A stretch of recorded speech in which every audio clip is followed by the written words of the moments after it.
vamos a analizar qué es la conciencia. El tema propiamente dicho es conciencia. La conciencia es corto de saber de qué estamos hablando.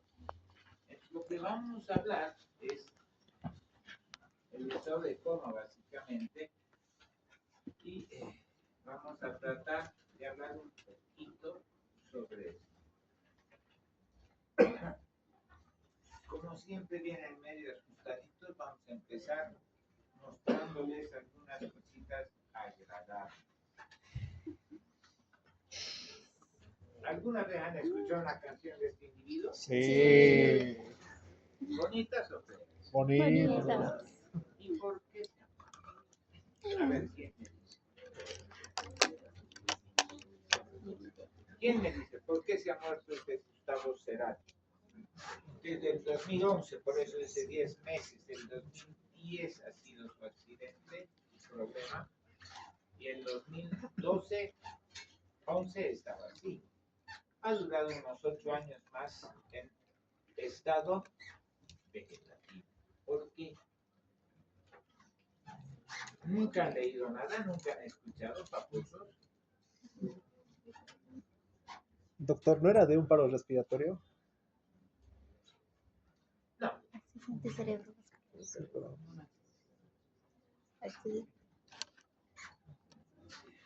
Si se ponen a leer van a ver que lo más frecuente que encuentran es que como era una persona joven, músico, con una música muy bonita, era drogadicto, era alcohólico, es lo que más dicen, ¿no ve? Sin embargo, esa sí no ha sido la causa. La causa ha sido ese agarrador de su guitarra que está aquí sobre su hombro izquierdo, ¿están viendo? Ese ha ido lesionando la arteria y ha causado una disección de la arteria carótida. Y eso ha ocasionado un accidente vascular cerebral.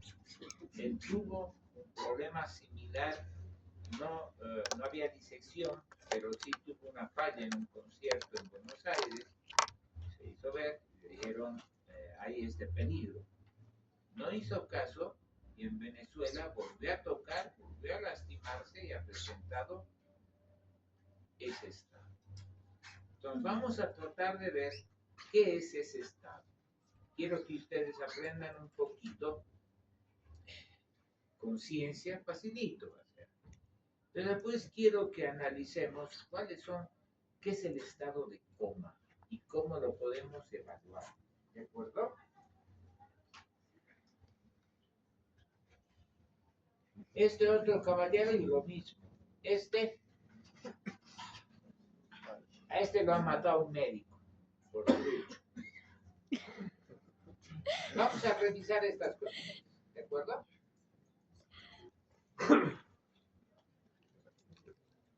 ¿Qué es la conciencia? Eso es lo primero que debemos saber.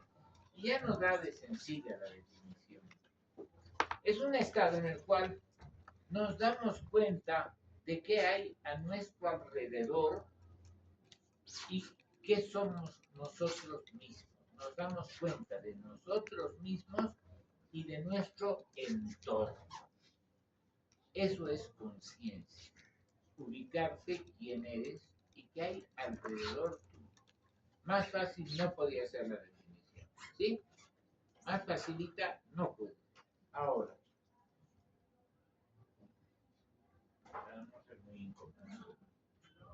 Tenemos un lugar donde están ubicados todos los componentes de la conciencia y del estado general del ser humano, que es todo el cerebro.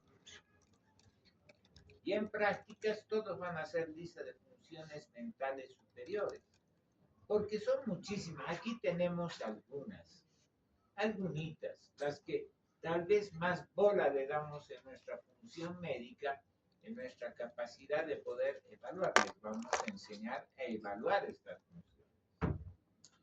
¿Y cuáles son los elementos que hacen que la conciencia esté vigente? 2. El SARA, sistema activador reticular ascendente y la corteza. Vamos a ver después que aquí primero las vías para el despertar, esta vía dorsal del tálamo, la vía ventral hipotalámica y obviamente la formación reticular ascendente con su forma, con los contactos con la formación reticular continua mesencefálica, los núcleos esos peribraquiales, y de ahí va a salir ese alumbrar, ese despertar a la conciencia. Así ustedes en este momento se mantienen conscientes. Pero vamos a ver después. Esto hemos puesto para que ustedes vean que el cerebro tiene mucho que ver en todo esto y la circulación también. ¿Cuál es la circulación normal? La que está anotada allá. 55 a 60, otros dicen 50 a 60 mililitros por 100 gramos. O sea, no quiero que ustedes sean de los médicos truchos, que un paciente llegue con mareo y digan, mala circulación cerebral. Eso no hay. Eso es mentira. Ustedes se dan cuenta, está del 40 para abajo, o sea, bastante, hasta el 30, hasta la mitad, donde hay una actividad eléctrica anormal, puede haber alguna falla. Y recién va a haber problemas desde el 20, 19, 20 para abajo. Y todo esto lo vamos a volver a hablar en accidente vascular cerebral. Del 19, 20 para abajo, recién tendremos problema notorio. Y hay discusión también del 9, 11 para abajo. Recién hay esta liberación de potasio, este intercambio electrolítico y muerte de la neurona. El cerebro tiene una capacidad de mantener la circulación muy buena. Debe ser el órgano mejor autorregulado de toda la economía. Se autorregula muy bien. Los antiguos sabían que la conciencia dependía de un cerebro entero. Ya los antiguos griegos nos decían, si se daña el cerebro, chao París, no hay conciencia y hay estado de coma. La alteración es un problema clínico difícil y vamos a ver por qué en un momento. El estupor y coma, el estado de sopor y del coma, suponen un fallo cerebral avanzado. Ahora, ahí bien dice, la uremia, por ejemplo, el fallo renal nos puede dar. Eso nos está hablando de un problema netamente metabólico, no neurológico. Y cuanto más dura, es mayor la probabilidad de que este deje daño. Entendemos por coma, ojos cerrados. Eso es lo primero que hay que aprender. Coma igual ojos cerrados. Vamos a ver en muchas escalas, inclusive en la escala de Glasgow original, decía ojos cerrados. Estímulo doloroso, abre y te contesta. Estímulo doloroso, abre y hace algo. Estímulo doloroso, no abre. Ya no está hablando de grados de profundidad del sopor, estupor o de los grados de coma. ¿De acuerdo? Y salvo los que dice aquí, sus reflejitos integrados directamente en la médula o arriba, no vamos a tener ninguna otra respuesta en un grado de coma profundo.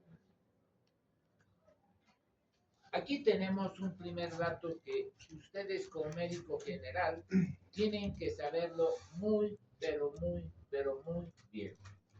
El 65% son tóxico-metabólicos.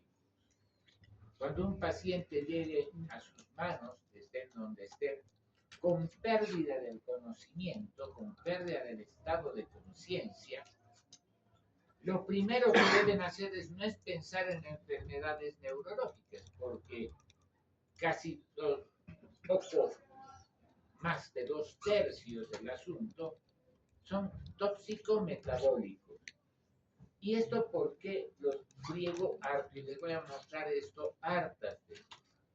porque ustedes como médicos van a cursar todas las materias en estos 2 años que tienen. Y en todas esas materias no pueden aprenderlas bien, deben aprenderlas muy bien para poder identificar la causa exacta de esa falla tóxico-metabólica, descartarla en primer lugar. Solamente el 35% corresponde a las enfermedades propiamente dichas neurológicas o neuroquirúrgicas. Traumatismos, enfermedad cerebrovascular, meningitis, meningoencefalitis. Pero ustedes como médicos generales, antes de pensar, hay que llamar al neurólogo, tienen que descartar ese 65%. Ese es trabajo del médico general y ustedes. ¿Estamos claros? Antes de estar pensando en trasladar al paciente, ver qué tiene el paciente e identificar clínicamente, porque somos machos para enseñar y decimos, hagan una tomografía, hagan una resonancia, donde ustedes van a practicar medicina de inicio, no hay eso. Ustedes tienen que ser clínicos a la perfección y hacer el diagnóstico clínico. Por eso majadereo con esto, porque el 65% es su problema clínico. Clínico. Dios quiera que alguna vez tengan un laboratorio por ahí para poder complementar, pero va a ser principalmente clínico. ¿Está claro?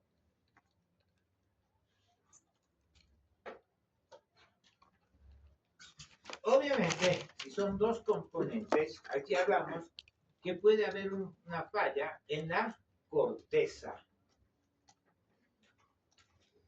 Acordarse que la corteza no es solamente la cortecita, sino que al decir corteza nos estamos refiriendo a todo el sistema nervioso. Está la región gris, la blanca, están todas. Y en esas hay funciones.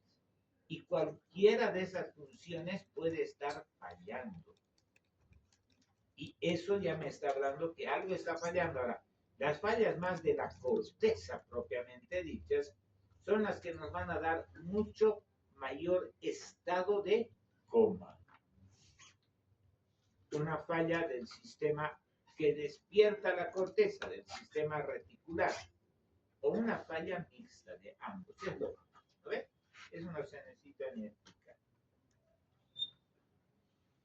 Aquí sí, explicar no sirve. Lo que tenemos allá es, fíjense, no se fijen en esto de aquí. Esto de aquí saqué de otra presentación y no me interesó. Me interesa aquello. Alteración cuantitativa de la conciencia. Desde una persona que está vigil, despierta. ¿Cómo van a estar sus ojitos? Abiertos.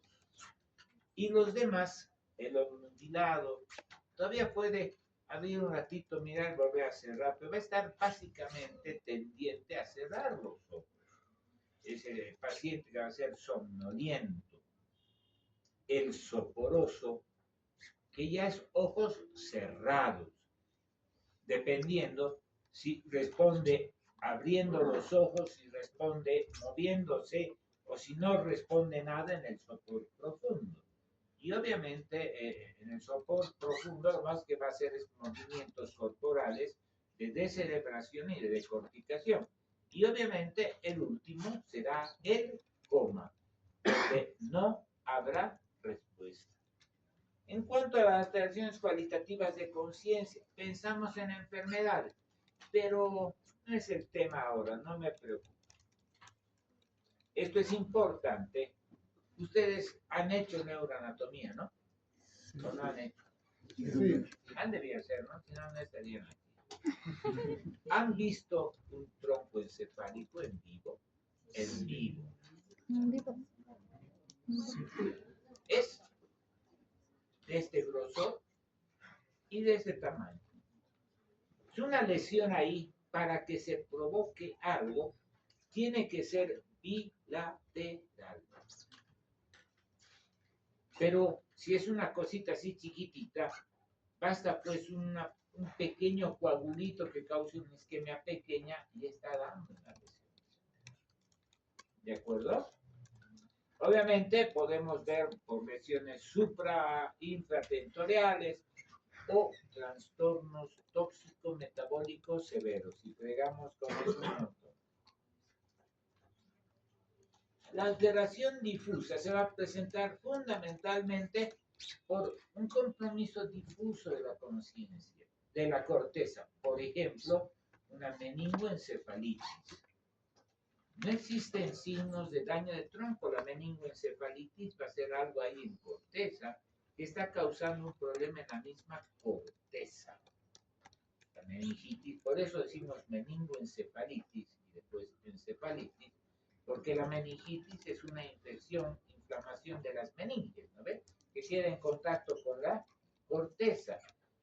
Cuando esta infección, cuando esta molestia pasa y abarca un poquito de la corteza, ahí va a estar dañando la corteza y va a ser un daño difuso.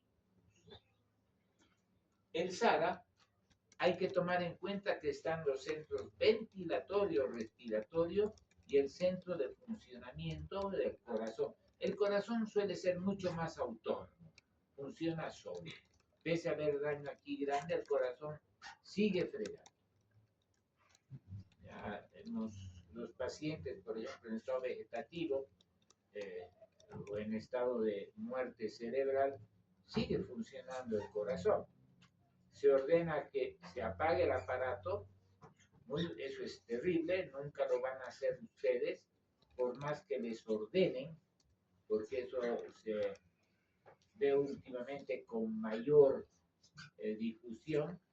Va alguien que es muy capo en neuro, pero debe evaluar un neurólogo.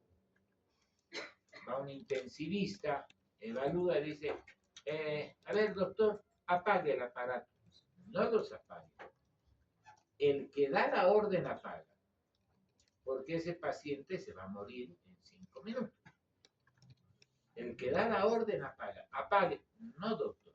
Usted está dando la orden, déjela escrita y apague usted. Porque es como si estuvieras matando a una persona. ¿De acuerdo?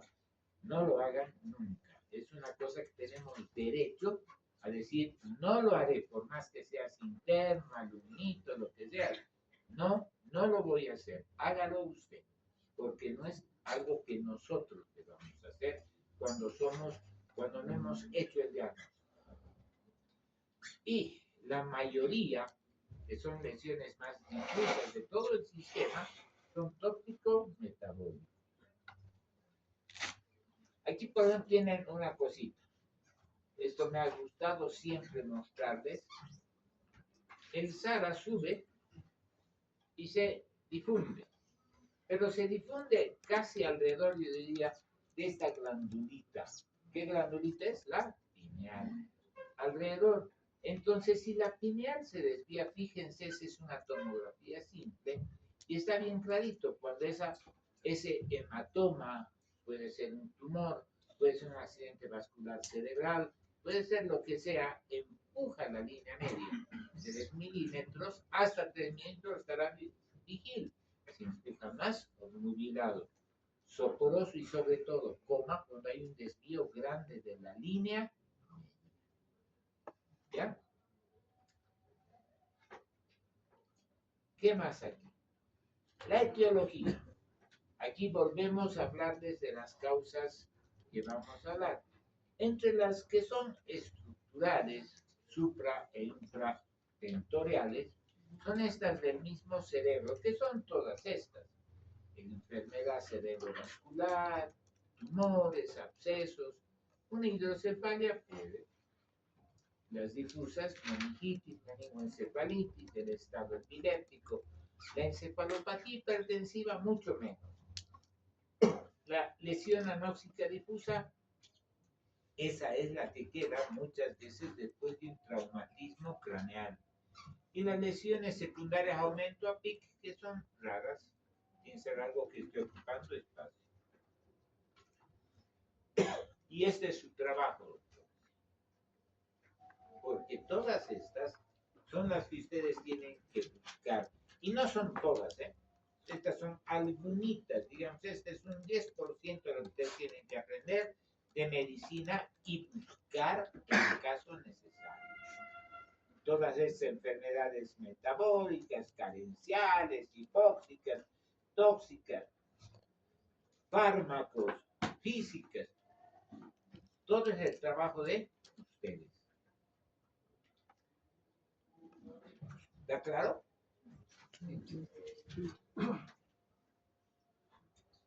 ¿Qué vamos a hacer? En primer lugar, les muestro que este es el famoso librito de Plum and Posner. Es un librito escrito en la década del 50-60 más que todo, que estos dos caballeros escribieron. Es muy bueno. Te da conceptos siempre presentes del estupor y del coma. Plum ha fallecido, pero Posner sigue sacando. En la última edición que hemos tenido, debe ser del 2015, es un librito rojo. Si pueden conseguirse cualquiera, la antigua, la mediana, la moderna, consíganlas, porque les va a servir mucho. Este librito como apoyo sirve mucho.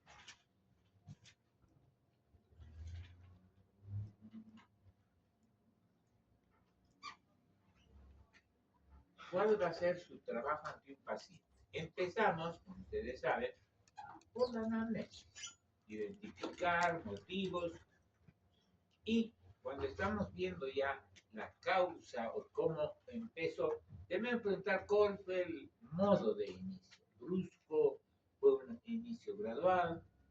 ¿Con qué empezó? ¿Con una depresión, con una cefalea? ¿Con qué?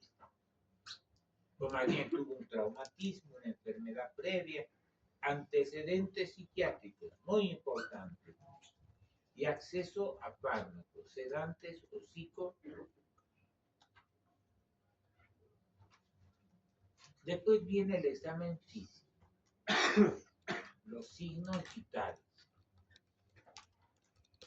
Y después el examen físico general. A todos los grupos les voy a decir lo mismo que le he dicho al grupo que está ahora conmigo. Todos ustedes, doctores, tienen uñas en sus manitos. Y no creo que sean así de uñas largas, cabezones como son los marcianos, para que digan todo normal, no. Se revisa todo. Cuando estoy con un paciente en estado de coma, puedo no hacer una revisión exhaustiva y describir en la historia clínica todo, pero es mi deber ser observador. El médico básicamente observa en primer lugar, mira. Para eso Diosito les ha dado dos ojitos para poder mirar, observar todo. Y al observar todo, inmediatamente te vas a dar cuenta que algo está fallando. Está moraditas, sus labiecitos, uñitas, orejitas, rapidito ponernos a comprobar lo que estamos viendo. Para eso es la semiología general. Todo lo hacemos completito. Les hago notar que todos tenemos articulaciones, piernitas, bracitos, se revisa todo. Y el examen segmentario lo mismo, ¿no? ¿Y qué vamos a hacer en el examen neurológico? Esto es lo que vamos a hacer en el examen neurológico. Primero analizar el nivel de conciencia, lo que hemos visto de sopor hasta el coma. Vamos a ver también como coma de diferentes tipos, coma o sopor, muchos le llaman, por eso he puesto de lo que he obtenido. Porque no estamos inventando, no, todo obtenemos de internet, ¿ves? O de presentaciones antiguas que no tienen. El patrón respiratorio, lo vamos a charlar muy bien. El examen de los ojitos, fundamental. ¿Por qué es fundamental el examen de los ojos? Vayan aprendiendo, doctores, que muchas de las pruebas que hacemos, en algunos temas vamos a ver, este es más o menos el organigrama, los pasos que se sigue en todo examen neurológico. Ver si está despierto, dormido o en qué estado, cómo está ventilando siempre. Ahí estamos viendo básicamente algunos problemas generales, la corteza, algo del tronco en el patrón respiratorio, algo. Y después me aboco aún más al tronco, poquito inclusive a diferentes niveles, porque el examen de todos estos, de los pares craneales en su totalidad, nos va a dar un examen de todo el tronco encefálico, lo que puede estar pasando en el SARA.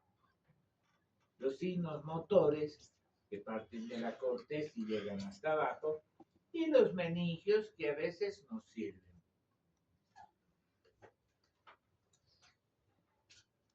Esta palabrita la vamos a volver a repetir. Coma igual ojos cerrados.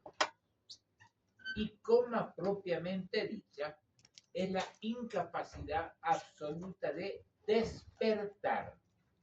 Ese es el concepto que hay que tener.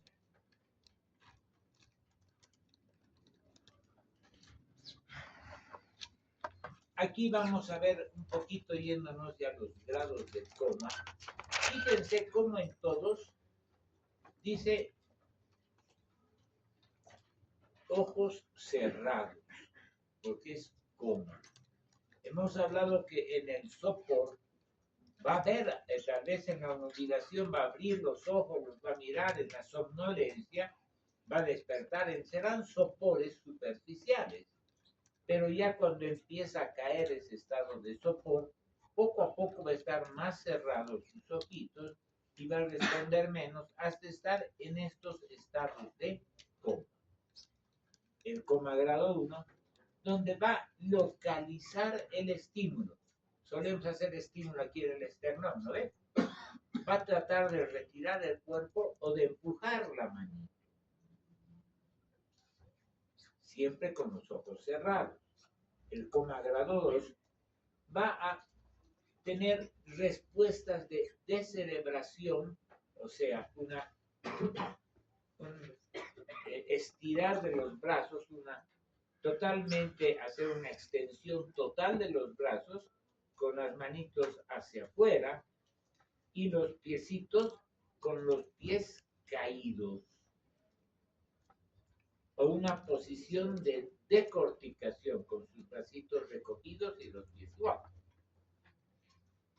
En el coma grado 3, ya la presencia de dolor básicamente va a ser respuestas de tipo más de sistema autonómico, taquicardia, hiperhipotensión, y obviamente el grado 4 es cuando ya hay ausencia total, y ahí sí puede haber paro respiratorio.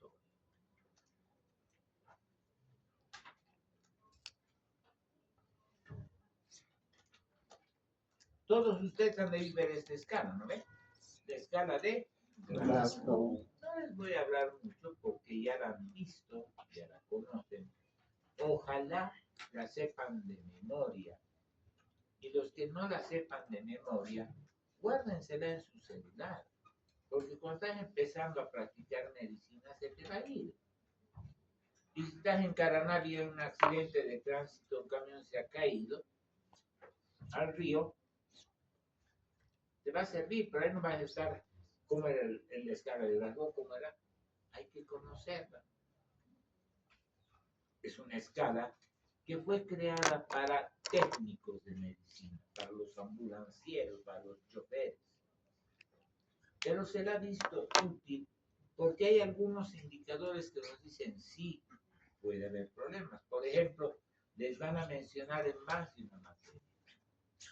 Cuando la escala de Glasgow está en 8 para abajo, hay que pensar seriamente en intubar al paciente. No queda otra. Ahora eso, si tienes tubo. porque en muchos lugares no van a tener turito. Entonces, saberlo cuidar. Vamos a ver ahora la escala de Glasgow. La conocen, ¿no ven? Apertura del ocular, que conteste hablando o que tenga una respuesta motora. Los estímulos, espontáneamente, simplemente que obedezca una orden, al hablarle, al hacerle dolor. Y en este dolor puede ser que les pegue una mala palabra o que los insulte inapropiadas o que hable una cosa desarticulada o, en el caso del moto, que retire el bracito, que retire la parte dolorosa. En el segundo, cuando es al hablarle simplemente, va a tratar de retirarle la mano, de agarrar su manito, como decía en el anterior, ya sea cruzando o no la línea. Y después, ya al dolor mismo, al hacer dolor mucho más, no va a haber ninguna respuesta ocular, ojitos cerrados, coma. Sonidos incomprensibles, culturales, sonidos, no hay ni palabras. Y la porción de decorticación básica, de extensión, perdón, la deceleración y la decorticación. Y al final ninguna respuesta. Facilita, ¿no ves? Pero hay que aprenderla y hay que tenerla siempre a mano. Pero esto hay que tomar en cuenta, que hay momentos en que esta escala no nos va a servir. En niños no van a poder contestar. En un paciente lesionado de la cabeza básico no va a poder contestar. Un paciente con su cara dañada no vamos a poder ver los ojitos, no vamos a poder saber cómo está. Conste, hay que aprendan la segunda parte que dice alcohol y sedantes, drogas sedantes pueden ocasionar lo mismo.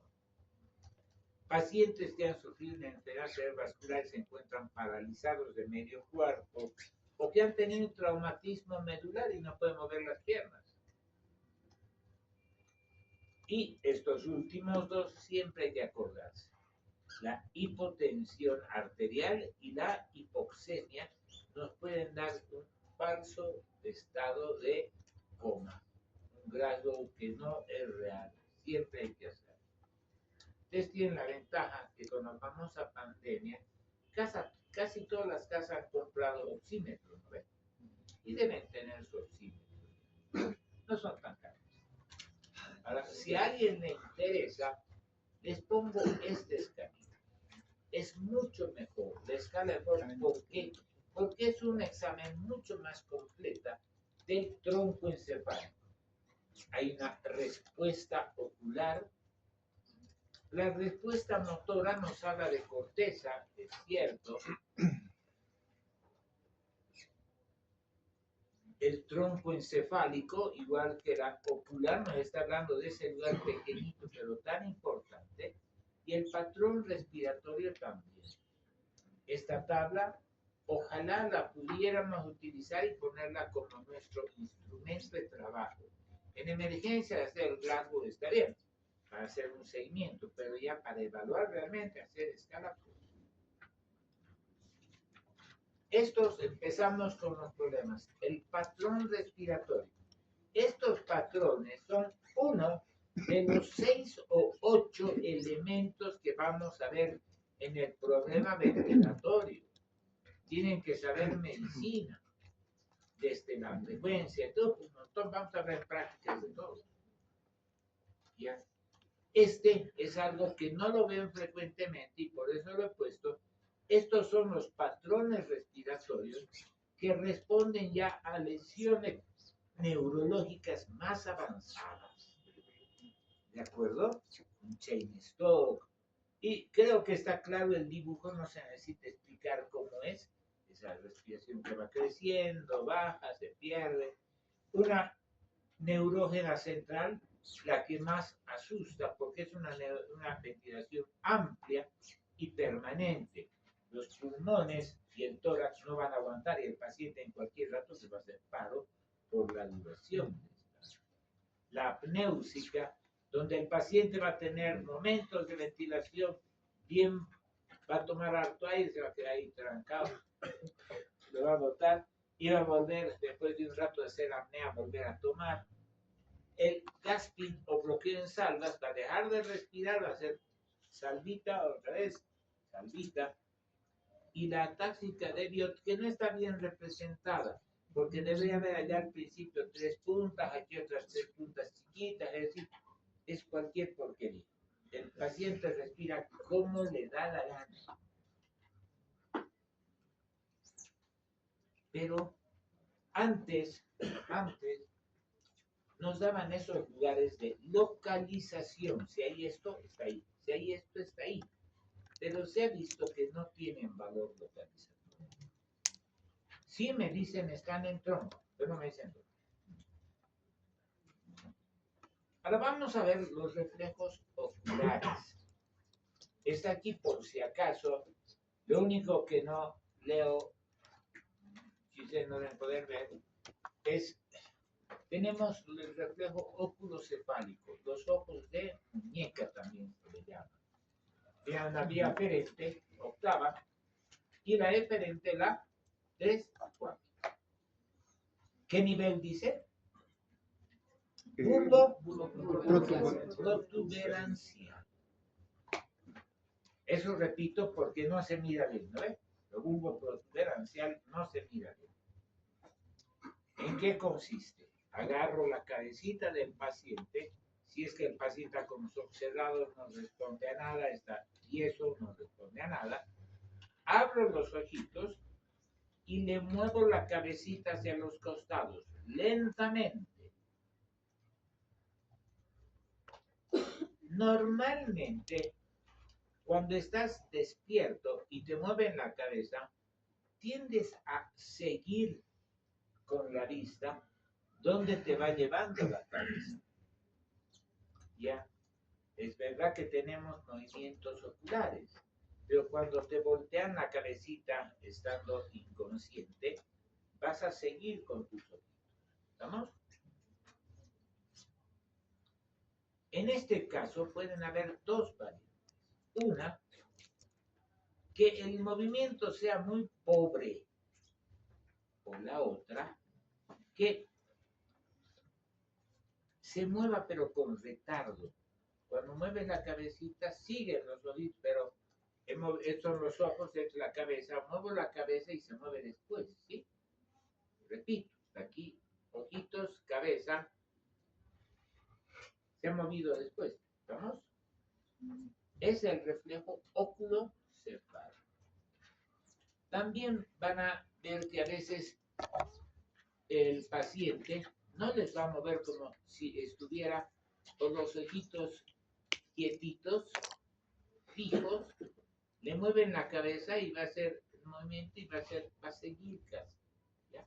Y esos son positivos para decir, caray, imagínense, es una muñeca con los ojitos pintados. Ahora, esto les muestro no para que lo hagan, sino para que conozcan, porque han visto que el anterior decía octavo par, ¿no ve? Y ahí tenemos el par. ¿Qué parece? Y al ser estimulado con agua fría o con agua caliente, el agua fría va a hacer que los ojitos se acerquen y el agua caliente va a hacer que los ojitos huyan. Pero hay que tener mucho cuidado, porque si me hacen renegar, les voy a hacer con agua caliente a 50 grados. Van a chillar como bestias, porque no se puede pasar de 7 grados por encima de la normalidad.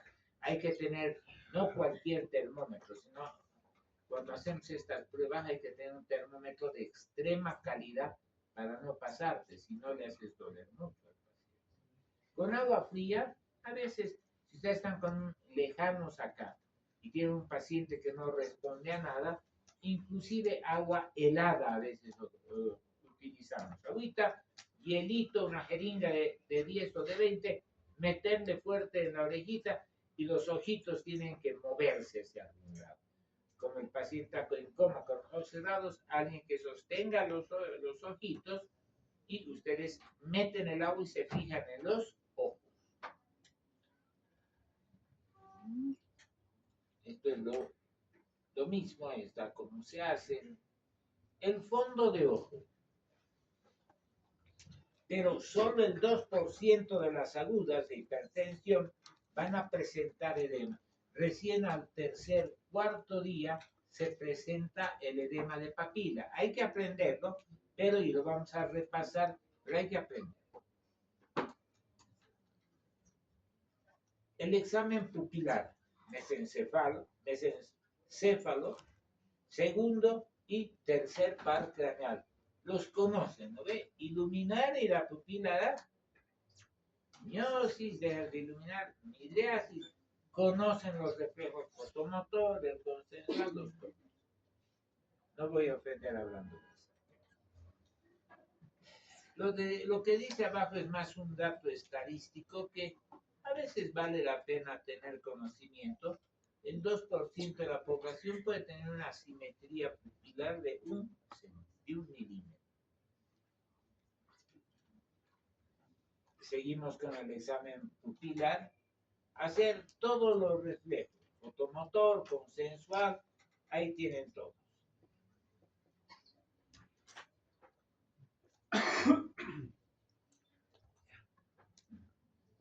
Pero esto es lo principal.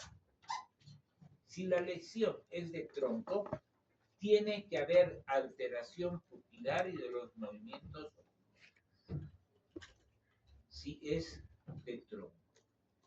El reflejo fotomotor que no responde, un reflejo fotomotor cero, que la pupila no se amplíe ni se achique, no va a decir, esto no es metabólico, es estructural. Y este es el signo más importante para distinguir lo metabólico de lo estructural. ¿Está claro? Perdón, ahí se me fue el dedito. ¿Está claro esto? Espero que sí. Pasamos. Reflejo corneal y conjuntival. Saben hacer con un algodoncito, hacer el reflejito en la córnea, en la conjuntiva, haciendo que el paciente en lo posible mire al otro lado, para no tocar exactamente la pupila, para hacerlo lejito. ¿De acuerdo? Ahí tienen dónde es centro, puente, quinto y séptimo paso. El nauseoso bulbo, eso se lo leo porque no se ve bien el rojito de abajo, nivel dice bulbo, noveno y décimo pares.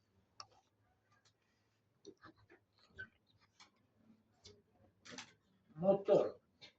Saben que clásicamente nos enseñan que la lesión en un hemisferio nos va a dar una parálisis del lado contralateral del cuerpo. ¿Sí?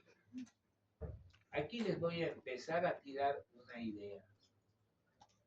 En las prácticas la vamos a profundizar porque es algo que hay que leerlo y hay que tenerlo presente. Van a encontrar veces en que puede haber pares de un lado y en mi cuerpo paralizado del otro. ¿Dónde podría estar la lesión? Se paralizan pares. ¿Dónde están los pares? En tronco. ¿Se acuerdan que la vía sale, digamos, de aquí? Sale de aquí.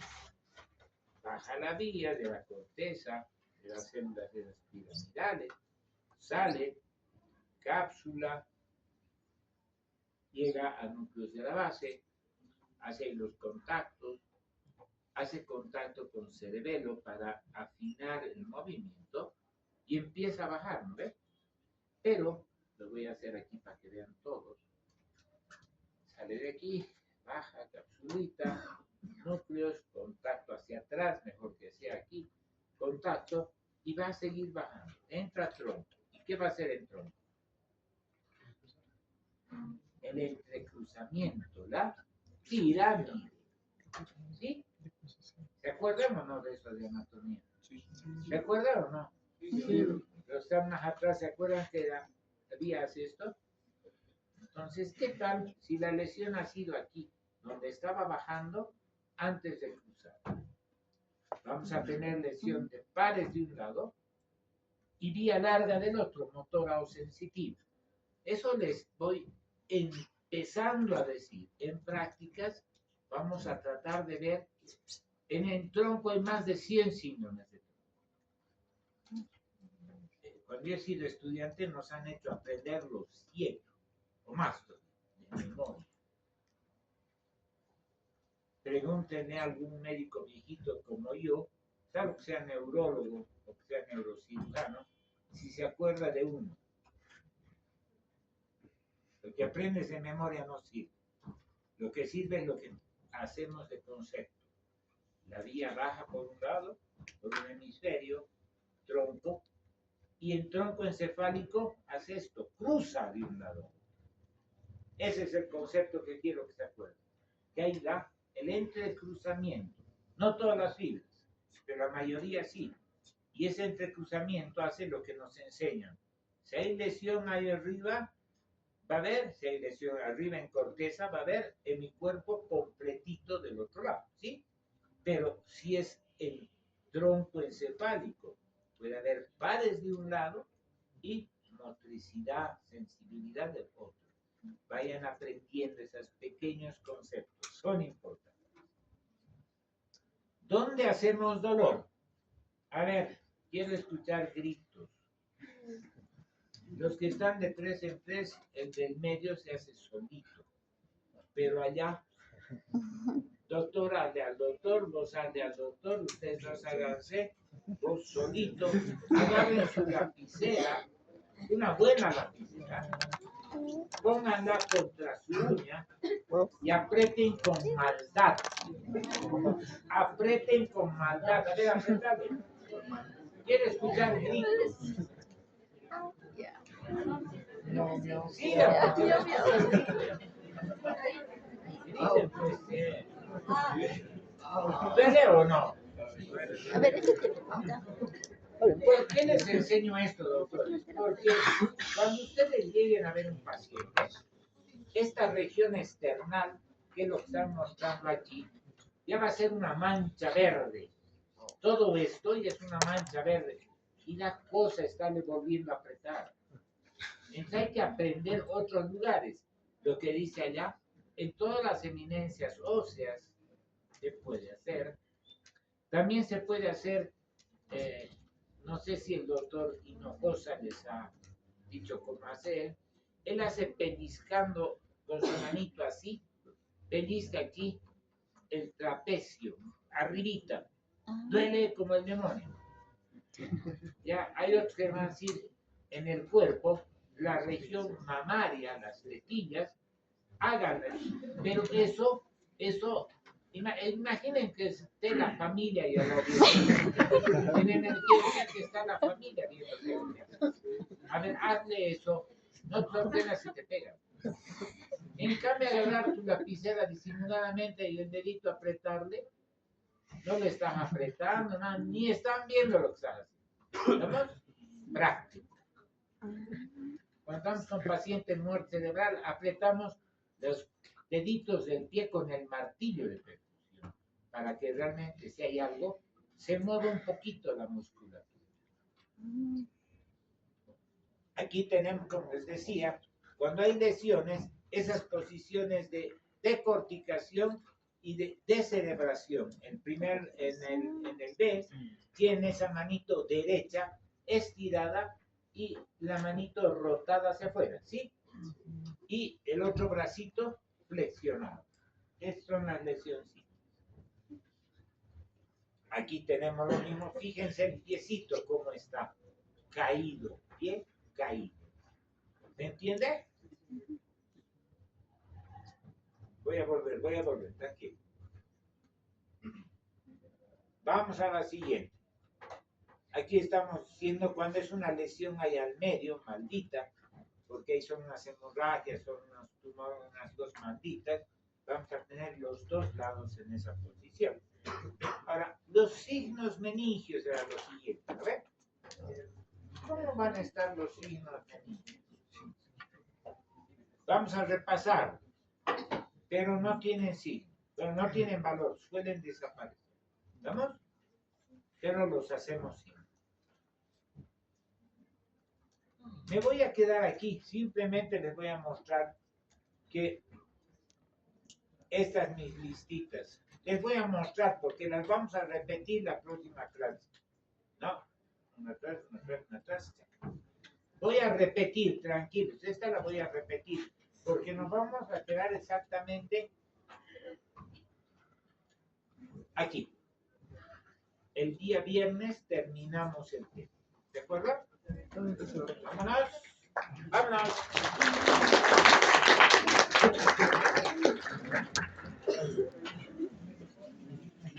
No grabó. No grabó.